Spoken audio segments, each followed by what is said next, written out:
अब सबको जय मसीह। पावर ऑफ बाइबल चैनल पर अब सबको स्वागत है। आज इस वीडियो पर हम देखेंगे यूहन्ना रचित सुसमाचार की पहला अध्याय।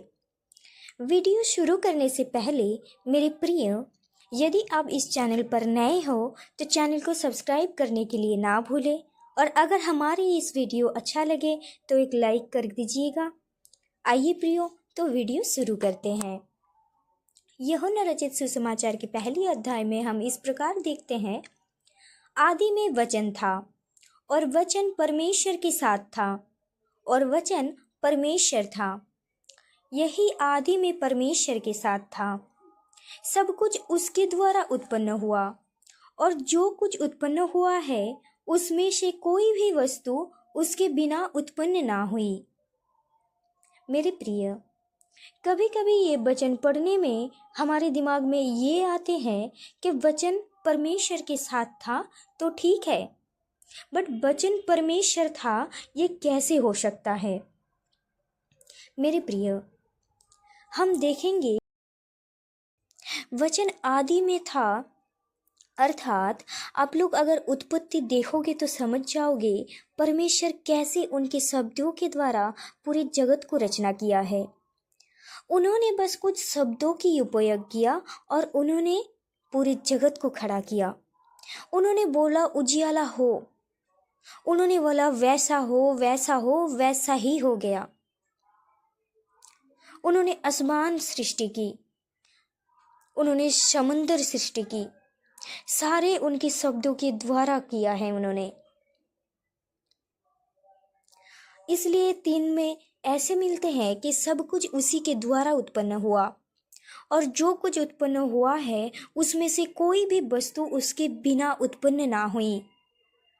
अर्थात किसके बिना मेरे प्रिय? वचन के बिना, शब्दों के बिना। एक बार सोचे मेरे प्रियो, क्या इस शब्दों में से अगर पावर नहीं होता तो इस सृष्टि की रचना होता? प्रभु यीशु के पास वो पावर था, उनके वचन में वो क्षमता था, इसलिए परमेश्वर को परमेश्वर कहलाते हैं। बिना वचन के परमेश्वर नहीं और बिना परमेश्वर की वचन नहीं, अर्थात परमेश्वर और वचन एक ही है। उसके बाद हम देखते हैं उसमें जीवन था और वो जीवन मनुष्य की ज्योति थी। उसमें जीवन था अर्थात वचन में जीवन था। इसलिए हर एक शब्दों में, हर एक वचन में ये पूरी सृष्टि खड़ा हुए और उस वचन के लिए मनुष्य के जीवन में ज्योति आया। जो मानव जाति अंधकार के डूबे हुए थे, अंधेरे में डूबे हुए थे, अर्थात शैतान के जमाने में जी रहे थे, उनके जीवन में ज्योति मिली, उनके जीवन में उद्धार मिली। परमेश्वर की इच्छा से ही जीवन छिपा हुआ है। इसके बाद हम देखते हैं, और ज्योति अंधकार में चमकती है और अंधकार ने उसे ग्रहण ना किया। ज्योति अर्थात धार्मिकता को दर्शाते हैं, प्रभु के वचन को दर्शाते हैं, जिसके द्वारा मानव जाति धार्मिक रीति से चलना सीखते हैं। ये वो ज्योति है जिसके द्वारा उनके जीवन की हर एक अंधकार अर्थात शैतान के काम को नाश करते हैं, शैतान की हर एक परिकल्पना को नष्ट करते हैं। ये वो ज्योति है जो अंधकार को पूरे अपने जीवन से छुटकारा मिलते हैं। इस ज्योति के कारण अंधकार अर्थात परमेश्वर के विरुद्ध काम करने वालों को ग्रहण ना करते हैं, शैतान को ग्रहण ना करते हैं। इसलिए इधर लिखा हुआ है कि ज्योति ने अंधकार को ग्रहण ना किया।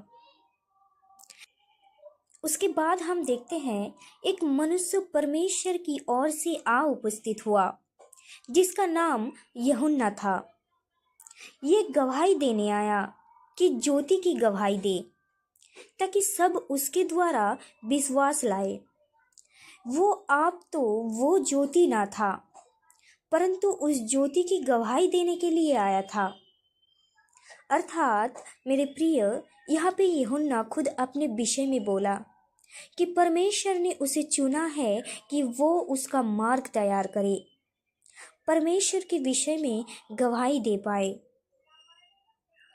इसलिए उन्होंने ये बोला कि वो ज्योति न था, अर्थात परमेश्वर की वो ज्योति न था, परंतु उस ज्योति की गवाही देने के लिए आया था। परमेश्वर के विषय में गवाही देने के लिए परमेश्वर ने यूहन्ना बपतिस्मा देने वाला को चुना है। उसके बाद हम देखते हैं सच्ची ज्योति तो जो हर एक मनुष्य की प्रकाशित करते हैं, जगत में आने वाले थे। हर एक मनुष्य को प्रकाशित करने के लिए सच्ची ज्योति है वो जगत में था और जगत उसके द्वारा उत्पन्न हुआ और जगत ने उसे नहीं पहचाना। मेरे प्रिय, इस वचन के द्वारा हम लोग एक बहुत गहरी तथ्य मिलते हैं कि वो जगत में था, अर्थात परमेश्वर जगत से पहले, यूहन्ना बपतिस्मा देने वाला से पहले ही था, जगत में ही था और जगत उन्होंने सृष्टि किया, अपने वचन के द्वारा, अपने शब्दों के द्वारा सृष्टि किया। पर जगत ने उसे इनकार कर दिया, जगत ने उसको नहीं पहचाना। उसकी शरीर को कूटा गया, उसकी लहू बहाया गया, उसको अपमान किया गया, उसके ऊपर थूक दिया गया, उसको क्रूस पर लटकाया गया। जिसने मानव जाति के उद्धार के लिए अपनों को दे दिया, उसी ने अपने मानव जाति नहीं पहचाना। उसके बाद हम और भी अच्छे से देखते हैं, वो अपने घर आया, अर्थात प्रभु यीशु ने अपने घर आया और उसके अपनों ने उसे ग्रहण ना किया, जिसके लिए प्रभु यीशु ने इस जगत में आया। बट उन लोगों ने प्रभु यीशु को नहीं पहचाना, नहीं ग्रहण किया। परंतु जितनों ने उसे ग्रहण किया, उसने उन्हें परमेश्वर की संतान होने का अधिकार दिया, अर्थात उन्हें जो उसके नाम पर विश्वास रखते हैं। अर्थात यहाँ पे मेरे प्रियो उस भी मानव लोगों के विषय में बात करते हैं जो लोग ने प्रभु यीशु को अपने उद्धारकर्ता के स्वरूप ग्रहण किया, स्वीकार किया कि अपने पाप के लिए उसके शरीर को कैसे तोड़ा गया था, कैसे उसको अपने शरीर से हर एक बूंद लहू बहाया गया था। जिन्होंने उसके ग्रहण किया था, प्रभु यीशु ने उनकी परमेश्वर की संतान होने के लिए अधिकार दे दिया था। आमीन।